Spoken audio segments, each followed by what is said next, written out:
안녕하세요. 일단 좀 코맹맹이 소리 나도 이해해 주시고, 우리가 열 용량, 열관성, 열 확산율, 열 춤투 시간이라는 걸 오늘 4개를 같이 공부할 건데, 얘네가 처음에 공부할 때 사실 크게 어렵지도 않고 뭐 별로 신경을 안 썼었어요. 근데 이게 공부를 하면 할수록 얘네가 점점 중요한 애들이었다는 걸 알게 되기 때문에 한번 들으실 때 좀 명확히 이해하셨으면 좋겠습니다. 특히 처음 수업 들을 때 얘네 설명을 제대로 제가 이해를 못 해가지고 항상 이해를 못 했었는데, 한참 나중에 이게 뭔지 좀 알았었습니다. 우리가 연용량이라는 걸 알려면 먼저 비열을 알아야 돼요. 비열. 이제 입문자 편이니까 비열에 대해서 설명을 드리자면, 결국 어떤 열에 대한 비가 되는데요. 우리가 열 에너지를 넣었을 때 어떠한 물질은 온도가 변화하게 될 거예요. 그 결과로서요. 당연하죠.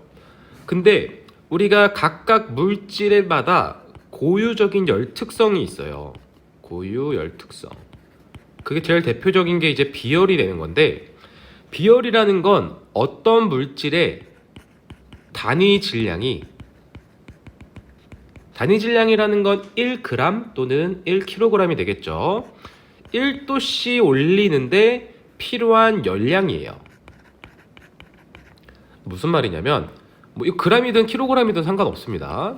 어차피 우리 비열은 C라고 쓰고 이 비열 단위가 바뀌면 되기 때문에, 예를 들어 똑같은 크기의 각각 10kg인 나무와 뭐 철이 있다고 해볼게요.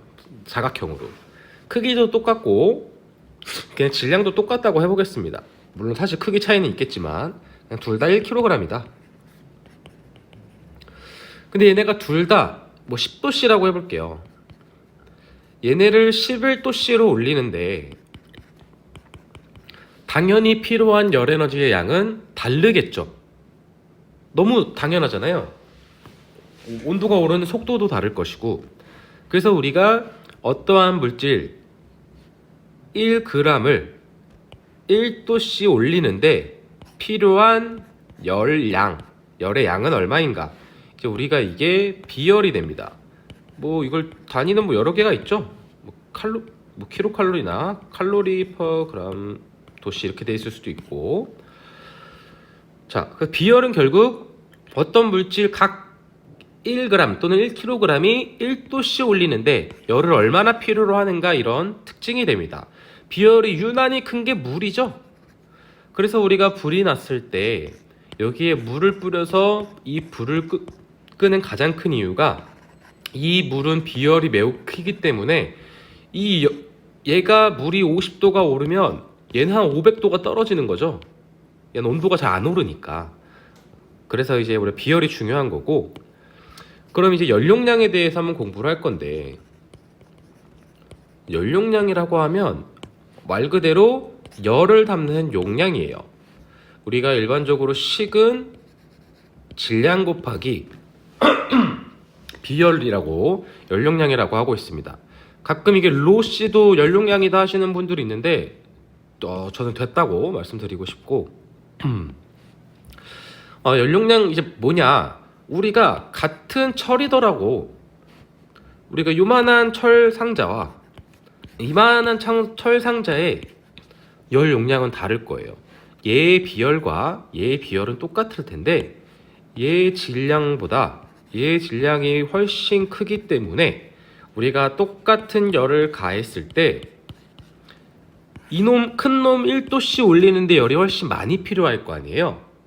그래서 얘의 열의 용량은 질량과 비열에 비례한다는 게 이제 열용량이 됩니다. 즉 말로 차이를 좀 설명을 해보자면, 단위 질량이 아니고 어떤 물질, 뭐 1g 또는 1g이 아니죠. 물질의 온도를 1도씨 올리는데 필요한 열량이 열용량이 돼요. 자, 우리가 결국 어떤 물질을 온도를 변화시킨다고 해볼게요. 그러니까 온도를 이제 올리려고 하는 거예요. 쉽게 델타 T라는 건 풀어서 한번 봐보면 T2 T1인데, T1이 초기 온도라고 보면 우리가 열을 투입할수록 T2가 커져서 온도 차이가 커지는 거죠. 결국 온도의 변화라고 하는 건 우리가 열을 투입하는 것만큼 온도가 많이 변할 거예요.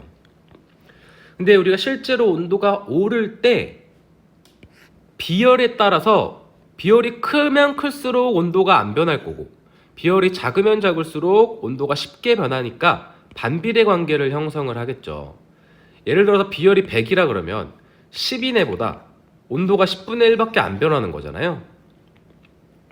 그렇게 생각해 주시면 되고, 그리고 방금 연용량이 됐던 요 M, 질량이 크면 클수록 열을 많이 넣어도 온도가 적게 변할 것이기 때문에 우리는 결국 온도 차이라고 하는 건 우리가 투입된 열량의 연용량으로 나눈 값과 비례합니다.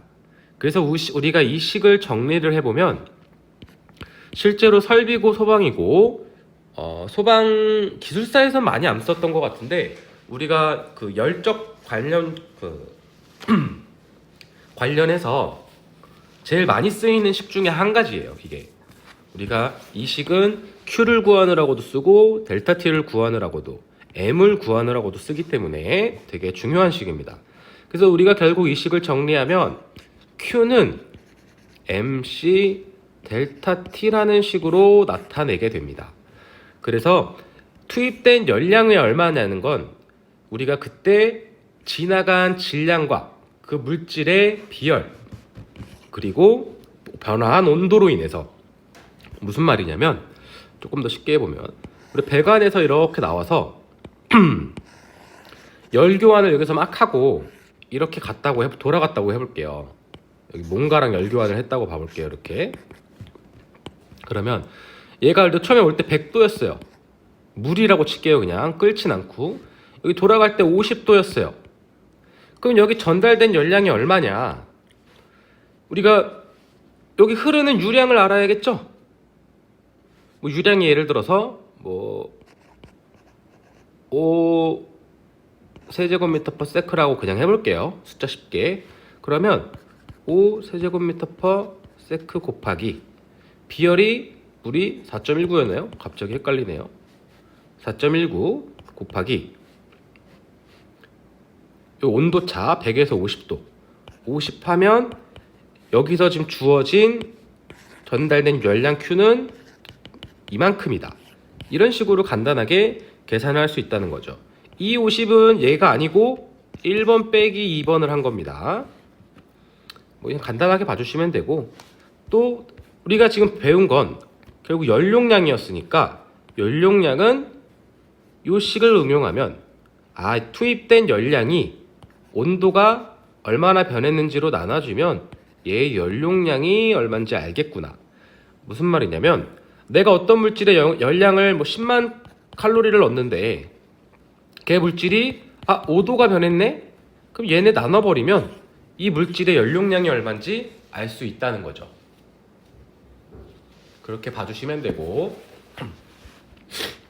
그 다음에 실제 우리가 구조체에서 또 많이 쓰이는 것 중 하나가 열 관성이 됩니다.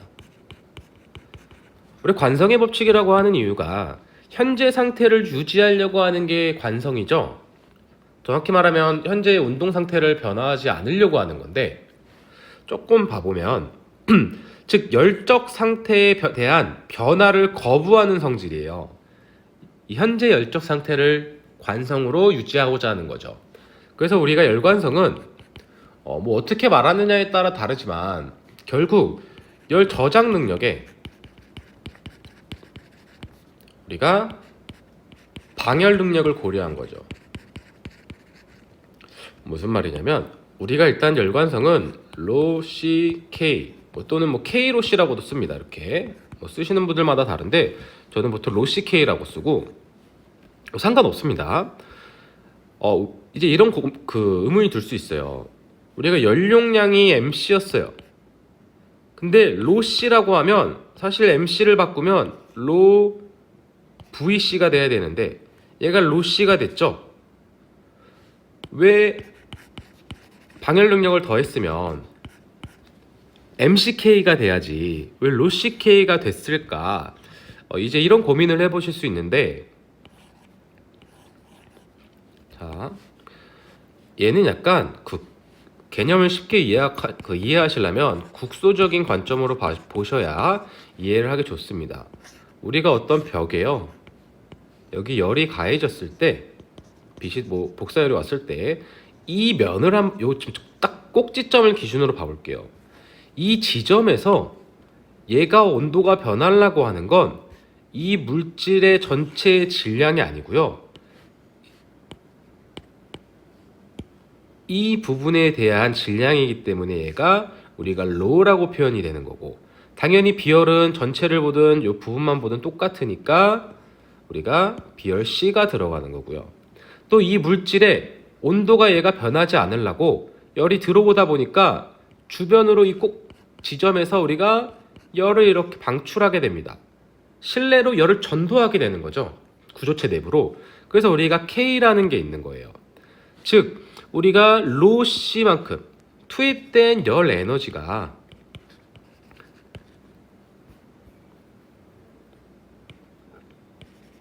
연용량의 온도 차이 이렇게 변화한다 그랬어요.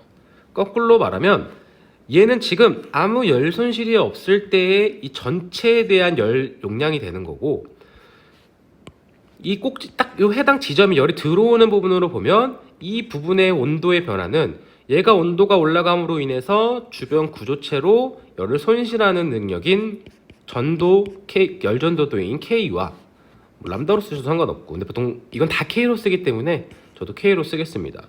그리고 해당 부분의 연용량인 로C, 로 우리가 열관성이라고 부르고 있습니다. 열관성은 뒤에 가면 더 자세히 많이 배우게 되기 때문에 그냥 이런 개념이다, 우리가 해당 지점에서 표면에서의 온도 상승을 보는구나 라고 알아주시면 될 것 같습니다. 그 다음에 이제 배우는 게 열 확산율이에요. 컨디션이 너무 안 좋네요. 자, 우리 열 확산율은 알파라고 많이 씁니다. 근데 이 열 확산율이 사람을 좀 처음 공부할 때 미치게 하는 그런 주제 중에 하나였어요, 저한테. 우리가 일단 말은요, 제가 설명을 막 아무리 들어도 열전도도랑 뭐가 다르다는 건지 결국 모르겠는 거예요. 이걸 왜 알아야 되는지. 그러니까 그때 옛날에 그랬습니다. 자꾸 제가 뭐 쓸데없는 말 할 수 있는데, 일단 먼저 정의를 살펴보면 결국 열 확산율 알파라고 하는 건 우리가 열 저장 능력분에 우리가 열 전달 능력이라고 말을 해요. 전달 능력. 그래서 우리가 책에는 일반적으로 다 ρCK 이런 식으로만 설명이 많이 나와 있습니다. 참 이게 뭐 하는 건지. 자, 어떤 거냐면 어떤 식으로 먼저 하는 게 좋을까요? 식으로 먼저 봐볼게요. 우리가 퓨리의 법칙에 의해서 열을 전달하는 능력이라고 하면 원래 KA dx 라운드죠. 라운드 x분의 라운드 t라고 원래 우리가 퓨리의 법칙을 유도할 수 있어요. 이 전달 능력이라고 하는 건 이거는 고체 내부에서의 확산율이기 때문에 우리가 전도 법칙으로 나타낼 수가 있고요. 열 저장 능력은 아까 위에서 배운 거랑 거의 똑같은데 우리가 mc 델타 t인데 원래 이 델타 t가 그 시간에 대한 온도 변화 함수거든요. 근데 이 mc를 우리가 로 VC로 아까 바꿀 수 있었잖아요. 아까 우리가 열량은 MC 델타 T였는데 이게 원래 계속 변화한다면 이렇게 시간에 대한 함수로 바뀐다는 거죠. 그래서 우리 열을 저장하는 능력은 여기서 MC만 약간 용어를 바꿔서 로 CV에 라운드 T분의 라운드 T로 적을 수 있습니다. 조금 어렵게 들리실 수도 있어요. 근데 쉽게 이거 왜 해놨냐면 얘네는 물질 특성이 아니에요.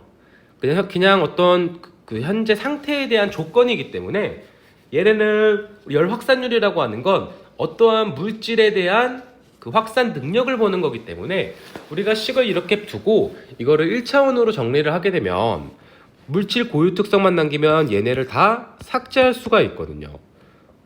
말이 어렵게 들리실 수 있는데 쉽게 생각하면 얘네 다 1로 두고 본다 그러면 다 삭제된다는 뜻이에요. 그래서 남는 건 로씨 분의 K가 돼서 우리가 얘가 열 확산율이 된다는 거죠. 자, 이렇게 말해놓고 아시겠죠라고 하면 제가 이걸 안 찍고 있죠. 자, 전도 그 영상을 기술사 거 말고 좀 더 자세히 보셨으면 좋긴 할 텐데 우리가요, 제가 한번 예제를 만들어서 한번 해보겠습니다. 여기가 실내고 여기가 실외예요. 여기가 뭐 30도 좀 더운데요. 20도라고 하고 마이너스 10도라고 해보겠습니다.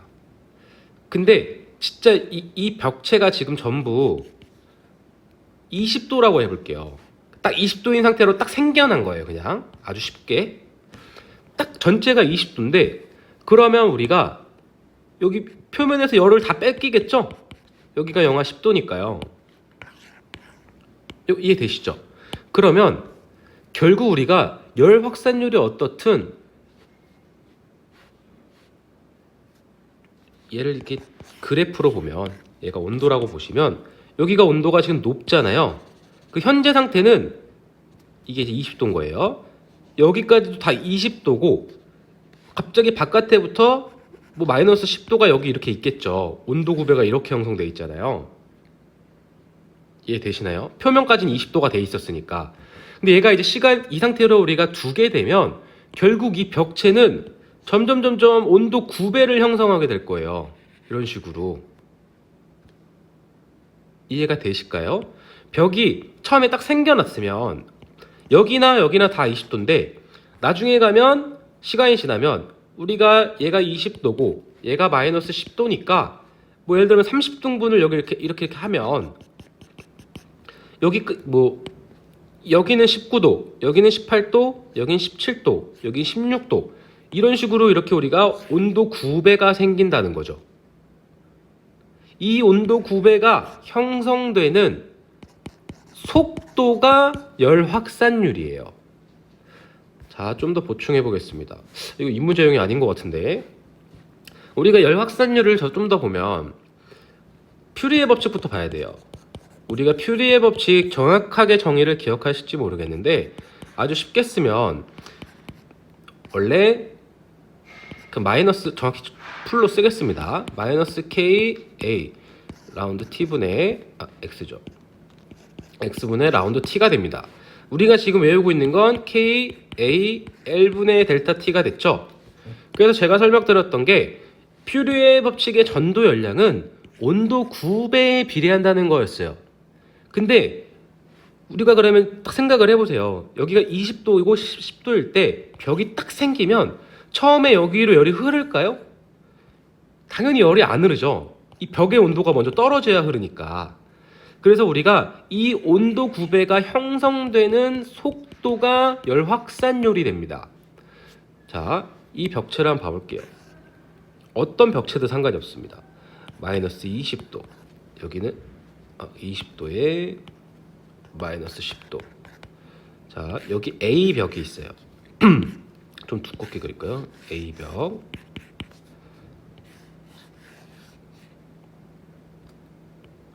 B벽.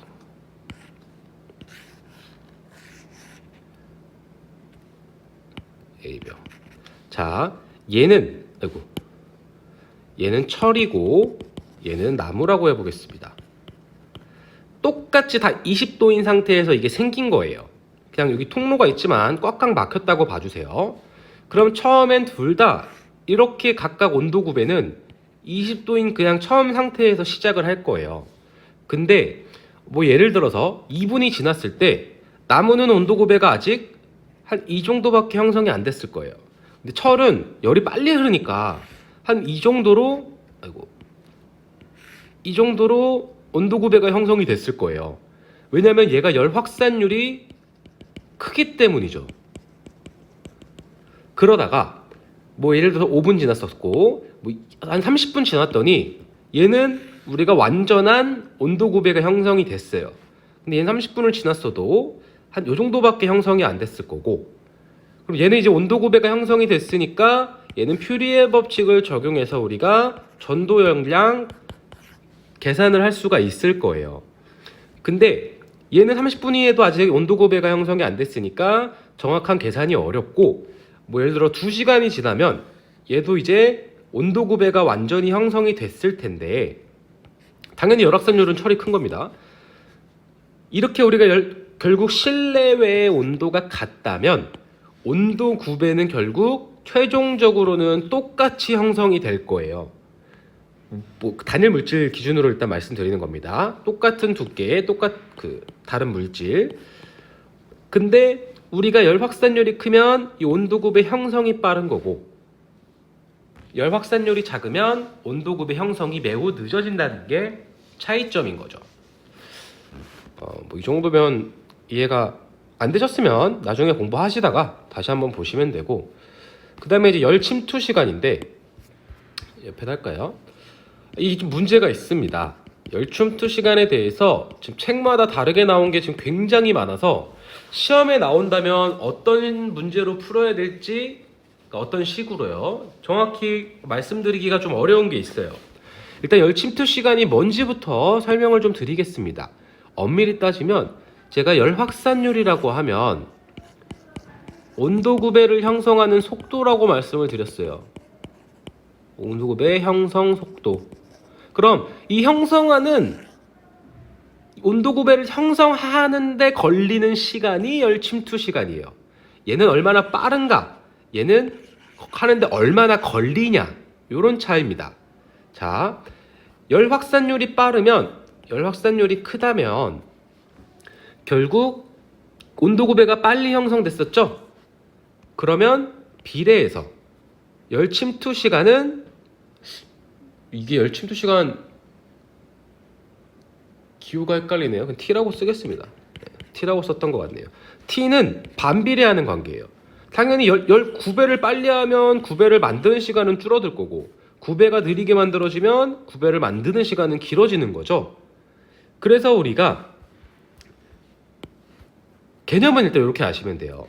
근데 열 침투 시간에 대해서 우리가 화재공학 원론이라고 하는 그 퀸티어리 논문 2판 나오기 전에, 잠시만요. 2판이 아니고, 논문 2판이 아니고 공학 원론 2판이 나오기 전에는 우리가 열 침투 시간 T를 16알파 열 확산율 분의 L의 제곱이라는 식으로 풀었었어요. 근데 이번에 벌써 몇 년 되긴 했죠. 공학 원론이 업데이트 되면서 여기는 열 침투하는 데 걸리는 시간이 1% 온도가 오를 때랑 50%가 도달할 때까지와 서로 다른 식으로 제시를 해놨어요. 그래서 12알파분의 x의 제곱, 그리고 50%는 알파분의 x의 제곱. 자, 이 L은 두께예요. 이 x도 두께예요. 그냥 표현한 방법의 차이일 뿐입니다. 그리고 SFP 핸드북 보면은 거기선 또 우리가 저 플래시오버랑 관련돼서 얘기를 할 때 열 침투 시간을 K분의 로시 그리고 2분의 델타의 제곱, 이렇게 우리가 이거를 열 침투 시간이라고 하고 있어요. 우리가 열 확산율이 로시분의 K였으니까 결국 얘는 알파분의 1 2분의 델타의 제곱이 될 거고, 이거 좀 풀어 써보면 알파 4알파분의 꼬이네 손이, 델타의 제곱. 자, 그래서 이게 뭘로 푸는 게 맞을지 저도 뭐라고 말씀드리기가 조금 어렵습니다. 근데 일단 저라면 1%랑 50%요 내용이 나오면요 이걸로 풀 거고요. 만약에 안 나오고 그냥 구하라고 하면 전 무조건 요 4알파분의 델타 제곱으로 풀 것입니다. 여기서 나오는 L, X, 델타 다 똑같은 부재의 두께를 의미하는 거고요.